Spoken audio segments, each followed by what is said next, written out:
You're tuned into the Spot Up Pod, the official podcast of the Spot Up Shot newsletter. I'm your host, Paul Garcia. In today's episode, going through the Spurs' 8-game winning streak, diving into where the Spurs rank through 30 games of the season, and finally, are the Spurs now a title contender? Welcome back to another episode of the Spot Up Pod. I'm glad to be back on. I know it's been quite a while since you've heard my voice. It was actually technically way back on December 7th. I had just previewed the Spurs' games against the New Orleans Pelicans when the winning streak started, and then also they had a game coming up against the Los Angeles Lakers in the NBA Cup quarterfinals, and I'll explain why I didn't record for 2 weeks after that, or almost 3 weeks since then. So let's go ahead and go through the Spurs' 8-game winning streak, and again, I'll explain why I haven't been on the pod much. So let's go back to December 8th. The Spurs are on the road in New Orleans. San Antonio is favored by 8.5 points. They led by as many as 25 points, but the Pelicans did battle back, and the Spurs barely escaped with a 3-point win. Then on December 9th, the Spurs are on the road in Los Angeles to play the Lakers. This was an NBA Cup quarterfinals game. The Lakers were favored by 7.5 points. The Spurs led by 24 points without Victor Wembanyama. They ended up winning by 13 points to advance to the semifinals in Las Vegas against the Oklahoma City Thunder. So now that Saturday game against the Thunder comes in Vegas on a Saturday, and this is when I, got sick, basically. I ended up getting an upper respiratory infection that really, took out my voice. It was tough to watch that game. I was basically on medication most of that game, and I had to go back and watch it. So I've just basically been writing these last 2 weeks because, I had that sick nasally voice for a while. For almost like 2 weeks, my voice wouldn't come back. And so I don't like listening to pods whenever the host is like sick. You can just tell. I just don't like listening to that. So I didn't want to put you all through that. So that's why I've kind of taken it. I've been writing. Obviously, if you follow my newsletter, thespotupshot.com, you'll see that I've obviously been almost every day writing about the Spurs, but I didn't want to get back on the pod until my voice was almost 100% back. So now it has been almost 2.5 weeks. My voice is back. So now let's continue with the winning streak. So again, the Spurs defeat the Pelicans. They beat the Lakers. So now we go to December 13th. The Spurs are in Vegas for the semifinals against the Oklahoma City Thunder. The Thunder were favored by 10.5 points, but it was the Spurs. They fell behind by 16 points in the first half. They overcame that deficit and ended up beating the Thunder in crunch time by 2 points. This basically let the Spurs move on to the championship game for the NBA Cup against the New York Knicks. So then on December 16th, the Spurs are playing the Knicks in Vegas for the championship. It was a close game throughout, but the Knicks did out-execute the Spurs in crunch time, and they ended up winning by 11 points. This game, though, I will say, did not count for the Spurs' record, nor for any of their individual stats. So again, the winning streak does stay intact because that Knicks game did not count for the Vegas Cup championship. So now that Spurs' winning streak stands at 3-0 with that win over the Thunder in Vegas. So now the Spurs return home on December 18th to host the Washington Wizards. The Spurs were favored by 15.5 because the Wizards are not a good team. And the Spurs led by 26 points and ended up winning by 25, so took care of business. Then the Spurs had to get on the road and go back to Atlanta now for December 19th game, a home-to-road back-to-back against the Hawks, who are one of the better teams in the league this year. The Spurs, though, were favored by 3.5, and they just basically demolished the Hawks. They ended up leading by as many as 38 points, their largest lead of the season, and then they ended up winning that game by 28 points against Atlanta. Then on December 21st, the Spurs go to Washington to face the Wizards again. Now the Spurs are favored by 15.5 points, and the Spurs did lead by as many as 24, but basically they didn't like demolish the Wizards like they did against the Hawks, so they ended up winning by 11 points. But hey, a win is a win, even if it felt some sort of a letdown. And then the most two recent wins for the Spurs. So on December 23rd, they're back at home hosting the Oklahoma City Thunder for a second time this season. The Thunder were favored by 6.5 points. And the Spurs basically just took over in the fourth quarter. They ended up building a lead as large as 21 points. And then basically with 3 minutes left, Thunder head coach Mark Daigneault pulled all his starters, and the Spurs cruised to a 20-point win with their reserves taking care of business. And then the most recent win for the Spurs, which puts them on this 8-game winning streak, was Christmas Day. The Spurs are now on the road at OKC, again, the best team in the league. The Thunder were favored by 10.5 points. Maybe the expectation was they were going to finally, get a win against the Spurs. But no, basically the Spurs took command of the second half. They ended up leading by as many as 17 points, and same story. 2 minutes left in the fourth. Coach Daigneault takes out his starters. You start to see the fans in OKC file out of the arena early, and the Spurs, the Thunder did get within 9 once in the fourth quarter, but it never got to crunch time, and the Spurs ended up winning again by 15 points against the Thunder. Again, a very, very good team. So since that game against the Knicks did not count, the Spurs are currently on a 8-game winning streak, the longest win streak in the league right now. They've led by 20 points in 6 of their 8 games during this win streak, so basically just getting a lot of separation against their opponents. And they've also led by 15 points in 7 of the last 8 games. So again, just getting a healthy leads against these teams, and they're really not falling behind much by double deficits. The only time that happened was in against OKC in Vegas. I will also say they're finally 100% healthy. They've had their full rotation in place for the last 6 games, even though the rotation, yes, they have everybody available, but it's still not 100% where it's going to be, because we do know that Victor Wembanyama has been coming off the bench in these last 6 games, and he's also on a return to injury plan where we're basically seeing a very small increase in his minutes game by game, but he hasn't worked his way up to his usual 32 minutes per game just yet. So again, even though they have everybody finally available, it's still, the rotation is still not fully intact because of the role that Wemby's currently in right now. I will also say the Spurs' depth is really showing. You really don't know who's, even though they have their leading scorers, they have Wemby, they have De'Aaron Fox, they have Stephon Castle as their typical 3 leading scorers on a per night basis. During this win streak, it's really showing how much any player, whether starting or off the bench, can just pop off for 20 plus points. And we're seeing that during this win streak. During the win streak, 6 different players have been the leading scorers in the game, in those 8 games during the win streak. So again, just different players. Keldon Johnson could pop off for one night. It could be Devin Vassell. It could be Harrison Barnes. It could be Wemby.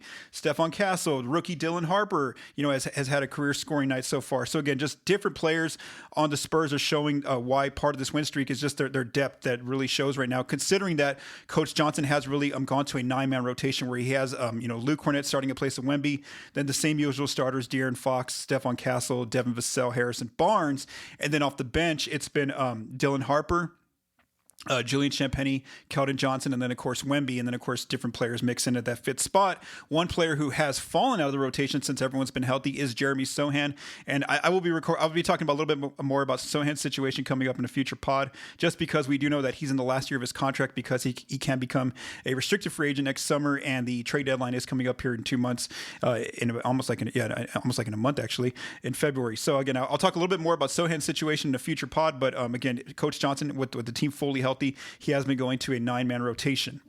One thing the Spurs have definitely been doing during this win streak is they are defying expectations. Like I mentioned, they were underdogs against the Lakers, against all 3 games against the Thunder. So technically, according to Vegas, they should have gone 4-4 in these last 8 games, but no, they've actually gone 8-0. Again, pulling off those upsets against the Lakers, and of course the 3 games against the mighty Thunder, who have have the best record in the league.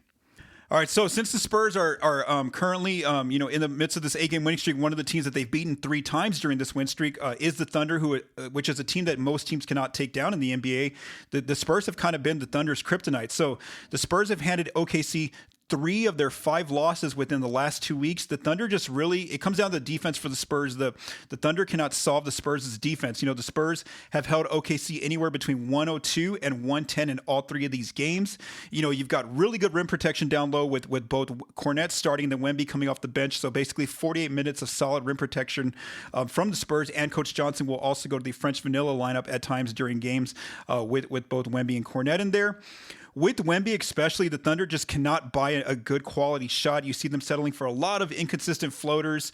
They end up going into some shot clock violations, and then on their wide open threes that they're getting, they're just having really bad shooting nights as well. Not making a lot of their wide open threes.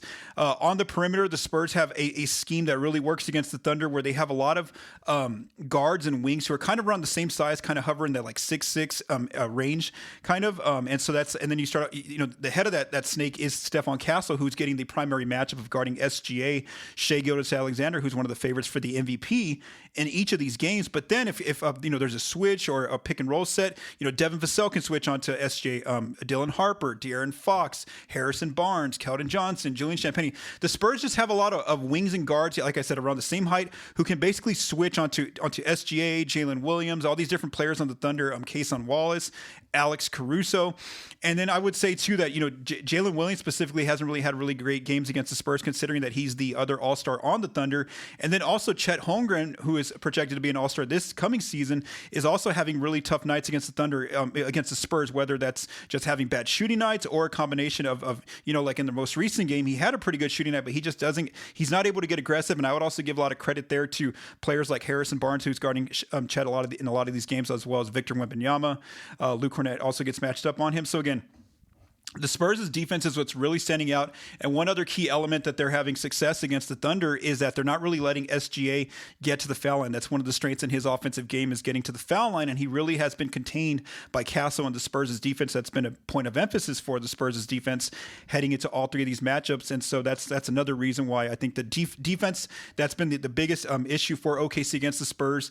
And then on the other side, the Thunder have had some trouble with the Spurs' offense on the other end, where they're having a lot of trouble containing the dribble penetration of De'Aaron Fox, Stephon Castle, and Dylan Harper. Those three guards either get inside, get to the rim, and get points, get fouled, or they kick out to their shooters.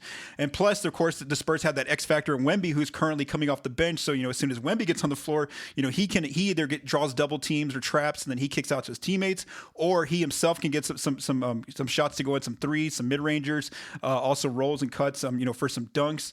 And so I just feel like, watching the Spurs on offense, they're really giving the Thunder defense a lot of fits. Reminds me of what the Indiana Pacers had against the Thunder in the finals last year, where they just had multiple guards who can kind of handle the ball, get into the teeth of the defense and kick out, or create for themselves, and like players like Tyrese Halliburton, Andrew Nembhard, TJ McConnell, and Benedict Mathurin.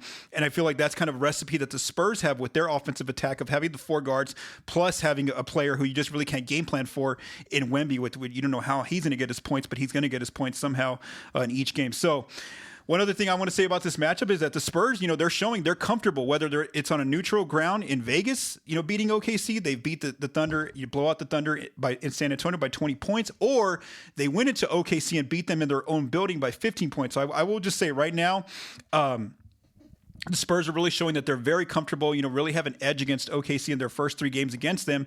They are going to get them twice more, I believe, in January and either in February or March, but they're going to get them two more times this season. And so, for the league, this has to look very good for the league, because they're now seeing a track record of what a team can do to beat OKC. It looks like the Thunder are beatable. Basically, the Spurs taking care of them 3 times in 2 weeks. But also for the league, this becomes a concern, because now the league has to worry, how good is San Antonio? How much have they leapt into that title contention conversation, which I'm going to talk about here a little bit later. All right, so now for our second topic, let's talk about the Spurs through 30 games of the season. So this is something I've been writing about after every 10 games. I write about how the Spurs are doing through every 10-game segment. So the last time I did it was on after 20 games. But since we're at the 30-game mark here on the day that I'm recording a pod on a Friday, I want to talk about the where the Spurs stand through the data, their strengths and weaknesses so far through 30 games of the season. So through 30 games, the Spurs have a top 5 offense ranked 5th best in the NBA, and a top 5 defense also ranked 5th best, which gives them a tie for the 4th best net rating in the league. They are currently 23-7. They have the 2nd best record out west. They are basically 1 game ahead of Denver, who's 3rd, and then they're 2.5 games behind the Thunder, who are 1st out west. Considering it didn't look like anyone was going to catch OKC this season, but now that San Antonio's handed them 3 losses in the last 2 weeks, maybe the 1 seed is kind of in play for San Antonio. All right, so let's look at some of the strengths for the Spurs on offense, looking at where they're ranked top 10 right now as of Friday afternoon when I collected this data before the games took place. So they are top 10 in scoring efficiency and per game scoring. Like I mentioned, just have they have their 3 go-to scorers in Wemby, Fox, and Castle. But then, like I said, they have a lot of double-digit scorers who can kind of pop off for any given night, whether that's Devin Vassell, Harrison Barnes, Keldon Johnson off the bench, Dylan Harper off the bench, Julian Champagnie on some nights. So again, they just have multiple different scorers who all have their strengths that they can go to. They're top 10 in fast break scoring. That's one of the edges for their team, is they have all those quick guards who can kind of get on the break, especially with the defense getting stops. They are top 10 in shooting the ball with their effective field goal percentage. So this is a stat that combines both the 2-point shooting with the 3-point shooting. The Spurs are top 10 there. They are able to get to the line. They have multiple players who can draw free throws, led by Stephon Castle and Wemby. Then there's De'Aaron Fox, who can get to the line at times. There's Dylan Harper off the bench. There's Keldon Johnson, who gets himself up to the foul line. Then there's Luke Cornett, on his rolls. Sometimes he gets fouled by the defense. Also Vassell can get some fouls and also free throws. And also Harrison Barnes can get aggressive driving inside at times. They are top 10 in offensive rebounding. That's one of the strengths, led by Luke Cornett, Keldon Johnson, Wemby, and Castle. And then, of course, if you're getting offensive rebounds, you're going to be a pretty good team in scoring second chance points, and that's what the Spurs are also top 10. So those are some of the areas of their strengths on offense. Looking at the bottom 10 offensive numbers, there's only one number, and it's more so adapted to the players that are on the team. So they are bottom 10 in assist percentage. They don't have like that kind of offense that used to be like that 2014 Spurs title offense where everyone's moving the ball, just a lot of motion offense, because one of the strengths about this team is they have very good players who can beat a defender off the dribble, individual offensive players. So they have players like Fox, Castle, and Harper who can get into the paint at will and live in there and kind of create for themselves or others. And then, of course, they have Wemby who can draw defense, whether that's from out of the perimeter, down to the low block, at the nail, at the free throw line. So again, it's just more so the reason why they're bottom 10 in the assist percentage is just because they have more so one-on-one attack defenders who can kind of break down a defense on their own and then get their teammates involved or score themselves. So that's why, again, it's not too worrisome that they're bottom 10 in assist percentage. It's just more so a product of the kind of individual offensive players they have. All right, now let's look at the location scoring strengths on offense where the Spurs are top 10. So they are top 10 in rim makes. They really get to the rim a lot, led by players like Luke Cornett, who scores right at the rim with his alley-oop finishes. Dylan Harper gets in there, Keldon Johnson, Stephon Castle. You got Wemby, you got Fox. Like I mentioned earlier, they're one of the top 10 teams in free throw makes. They're actually top 10 as well in mid-range accuracy, even though they don't take a lot of mid-range jumpers. The three players who really go to the mid-range shot in their shot diet are Wemby, Devin Vassell, and De'Aaron Fox.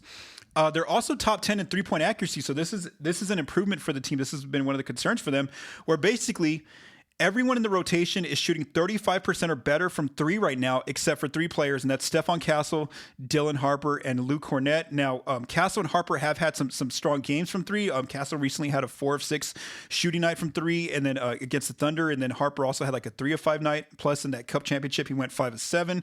But overall, those two players are shooting below 30%. And then, of course, we know Cornett isn't a three-point shooter, so that's why he's ranked in here. But other than that, I mean, everyone else is, like I said, they're shooting 35% or better from three in everyone else who's in the rotation. And obviously, when I talked about earlier how Jeremy Sohan's fallen out of the rotation, well, then that takes out one bad shooter from the rotation, the fact that Sohan's not getting any minutes right now. The Spurs are also top 10 in open three-point makes and accuracy. So when the defender's 4 to 6 feet away, so kind of close by, but still giving an open shot, the Spurs are shooting well from that range. Now, as far as location scoring weaknesses, where they're bottom 10, floater range makes, but this isn't too concerning because, again, the floater shot is a really bad shot. It's not an efficient shot, so it's good that the Spurs are not taking a lot of shots from there. The only two players who really go there in their shot diet are Fox and Castle, but both of them do shoot well from that floater range area. And then they're also bottom 10 in wide open three-point makes and accuracy. They're ranked 23rd here. And so, I've recently written about, I wrote a piece over on thespotofshot.com where I looked at, most of the Spurs players, like I said, they shoot comfortable when the defender's 4 to 6 feet away, but then when that defender's 6+ feet away, they don't make their shots from there. It's like a mental thing where it's that thing where the defense is purposely leaving you open on purpose, and maybe that becomes a mental part of the game. But there's definitely a clear difference between when a defender's 4 to 6 feet away, the Spurs are top 10 shooting from there from three, whereas when it's the defender's completely out of the picture and they're just leaving them wide open, the Spurs don't shoot so well from there. So that's just something to watch going forward. All right, now let's look at where the Spurs' defense is top 10. So far the season, they're top 10 in defensive efficiency and opponents' points per game. One of the things that used to be a hallmark of a Greg Popovich defense was not letting opponents beat you out on the fast break, and the Spurs are excellent here. They're top 10 in opponent fast break scoring, not letting opponents beat them from there. Opponents are struggling to shoot against them overall when you combine both the 2-point and 3-point percentage, which is that effective field goal percentage. Another hallmark of an old Coach Pop defense was not putting your opponent on the free throw line. The Spurs are top 10 here and not letting opponents get to the line. And then also keeping opponents off the offensive glass to kill you on second chance points. The Spurs are excellent here in not giving up a lot of second chance points or opportunities to the opponents. And, they have really good key rebounders. Obviously, they're led by Wemby, who just gobbles up so many defensive boards. But then they've got a lot of good rebounding wings and guards. Players like Julian Champagnie coming off the bench for boards. Keldon Johnson's a strong rebounder. Stephon Castle, Devin Vassell, and Dylan Harper get in there as well on the defensive glass. So just a lot of players kind of just attacking that gang rebounding and not letting opponents beat them on the offensive glass, which was an issue for the Spurs last season once Wemby went down in February. As far as the defensive weakness, where they're bottom 10, the only place I found was opponent turnover percentage. So basically I think this can be attributed to not having Wemby for those 12 games. I think that they're just playing more safer defense. The Spurs are not taking a lot of gambles, and so you don't see where the opponent, they're not really turning over the opponent. I think that if as we see Wemby's minutes and his role start to increase, I think we will see the Spurs get a little bit more aggressive and trying to hound defenders and really, going for more riskier plays in terms of trying to get some steals and deflections, things like that. And so I think that number could see an increase the opponent turnover percentage. Now, as far as opponent location scoring, the strengths for the Spurs is defense. They really take away the rim from the opponents. Opponents' rim accuracy is, basically the Spurs are top 10 here in terms of, lowest field goal percentage there at the rim. And so obviously this gets attributed to having both Kornet and Wemby on the floor for 48 minutes of a game. Opponents also don't score very well in the paint against having, Wemby and Kornet there. And then, of course, like I mentioned, the Spurs do not put their opponents on the free throw line much. So they're very disciplined in that part of their defense. As far as location scoring weaknesses where the Spurs are bottom 10, the only place I would say is opponent mid-range accuracy. Opponents do shoot well from the mid-range, but that's okay because really that's the only place that an opponent can get a safe shot against the Spurs' defense because, like I said, you usually have Wemby and Kornet in drop, protecting the paint, so it's hard to get a quality shot there against them. And then on the perimeter, you have all those guards and wings kind of switching and just, being out there running off the three-point line or contesting shots. And so that's probably the only place where opponents can get a good quality shot is the mid-range. And so that's why that number's there. But again, the Spurs, as I'm going to talk about a little bit later, they're not losing that that mid-range battle too much.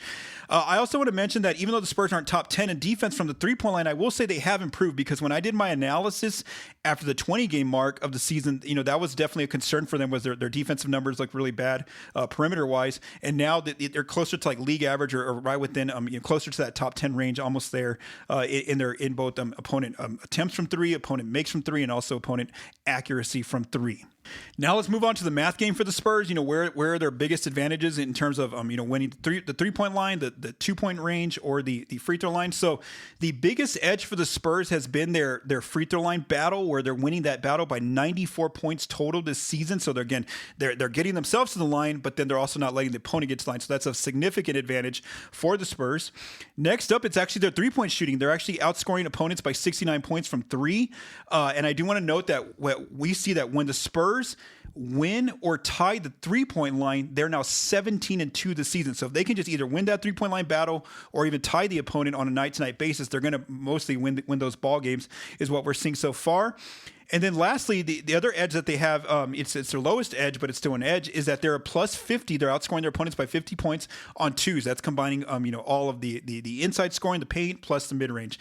So again, overall, the Spurs are a plus 213 points for the season. They have the fourth best plus minus in terms of overall points, behind only the Oklahoma City Thunder, the Denver Nuggets, and the Houston Rockets. Now let's break this down into a per scoring kind of game basis. So again, looking at the different areas on the floor. So the Spurs are winning their average game by 7.1 points per game. So a healthy, win margin. From dunk layup range, they're winning this area by 4.8 points per game. So basically, attacking the rim themselves, but then also, limiting the opponents getting to the rim. They are losing the floater range battle by 1.4 points per game, which again isn't too much. And also that's a non-efficient shot. So you really don't want to be taking that shot in your offense. So overall, they are winning the paint by 3.5 points per game.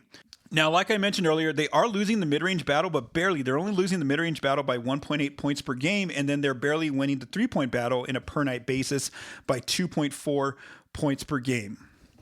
So now let's look at the health of the team, just through 30 games, who has been present and on the floor for out of the rotation of these 9 players. So let's begin with the players who have been 100% healthy so far this season. That's Devin Vassell has played every game so far, Harrison Barnes, Julian Champagnie, and Keldon Johnson. And so Vassell, that was one of his goals. He said he wanted to play in every game this year because he's been hampered by injuries throughout his career so far. And so far through 30 games at least, he's made it through 100% of his games. Next up, both De'Aaron Fox and Luke Kornet have played in 73% of their games so far this season. Fox, I will say, is questionable to play Saturday against the Utah Jazz with left adductor tightness, according to the team. So there's a chance he might have to miss that game. Stephon Castle has been able to play in 70% of his games. Dylan Harper has played in 67% of his games. And then Wemby has played in 60% of his games, as he's even though he's playing every night, he's not quite up to where he's going to be with him being on that return to injury plan. So basically, by the end of the year, if a player wants to qualify for end of year awards, they need to have played in at least 79% of their games. That's kind of where the health of the team stands so far.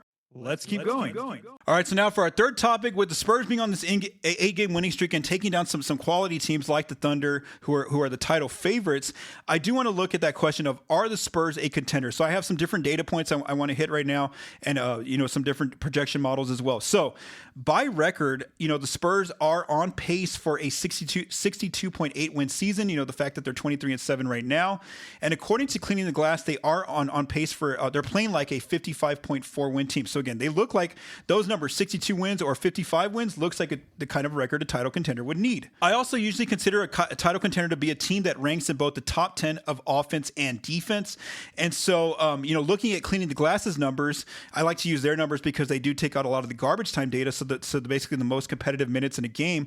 The Spurs are right there, having both the top 10 offense and defense, along with the Oklahoma City Thunder, the Detroit Pistons, the Minnesota Timberwolves, and Houston Rockets. So those 5 teams, the Thunder, Pistons, Spurs, Wolves, Rockets, those 5 teams all are ranked in the top 10 of offense and defense according to Clean the Glass. Now, I would still also throw in Denver and New York both in there, just because I think they're also title contenders, even though they're not in the top 10 of some of those both of those statistics.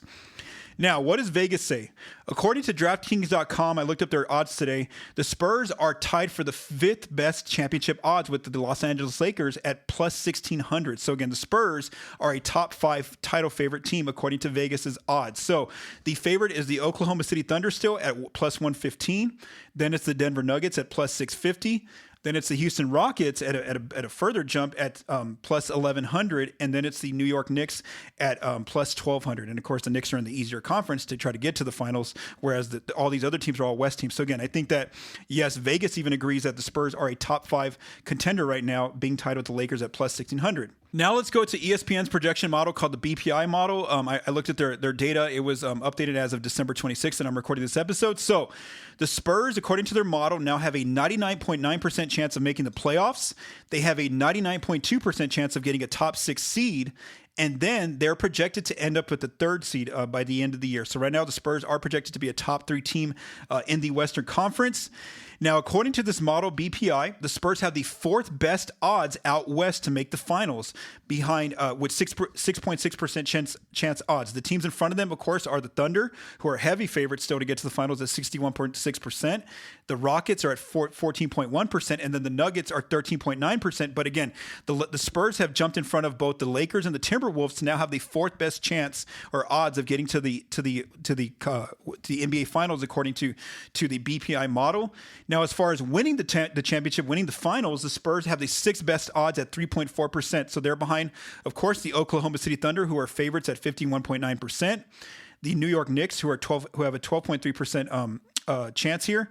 The Rockets at 9%. The Denver Nuggets at 8.8%, and then of course the Detroit Pistons, who are at 4.1%. So again, the Spurs have the 6th best odds of winning the finals. So again, another strong argument that yes, they are title contenders.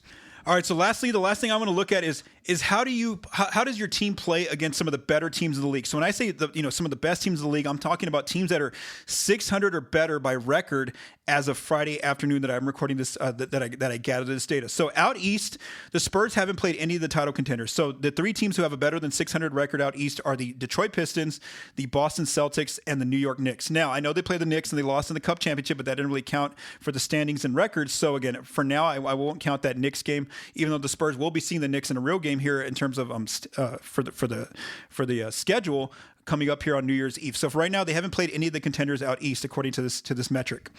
Now, they have played quite a few Western Conference teams, some of the best West teams out in the West so far. So they've played 8 games against these teams. The Oklahoma City Thunder, the Spurs are 3-0 against them. The Denver Nuggets, the Spurs are 1-0 against the Nuggets. The Los Angeles Lakers, the Spurs are 1-1. The Minnesota Timberwolves, the Spurs are 0-1, and then the Houston Rockets, the Spurs are 1-0. So again, against these 1, 2, 3, 4, 5, 6 teams, including the Spurs, who are 600 or better out west. So again, I consider these teams like the title contenders. The Spurs are 6-2 so far through 8 games, and again, it's very, very notable that they are 3-0 against the best team out west and in the league, which is the Oklahoma City Thunder. So again, I think that's a very strong indication, is that against the top teams, they are showing up and they're winning these games, 6-2 against these 8 teams so far, or these 8 games. Now, what about how do you execute in crunch time? I think that's another indicator of a title favorite. I would say yes, the Spurs are showing that they are, when crunch time games come, they are showing that they can't step up and execute in those final moments. So they are 12-3 right now in crunch time. They have the 2nd best win percentage in crunch time, behind only the Los Angeles Lakers. I will say though, they haven't been in a lot of crunch time games. They have the 13th. They're ranked 13th in most crunch time games, just because they have been starting to blow out teams lately during this win streak.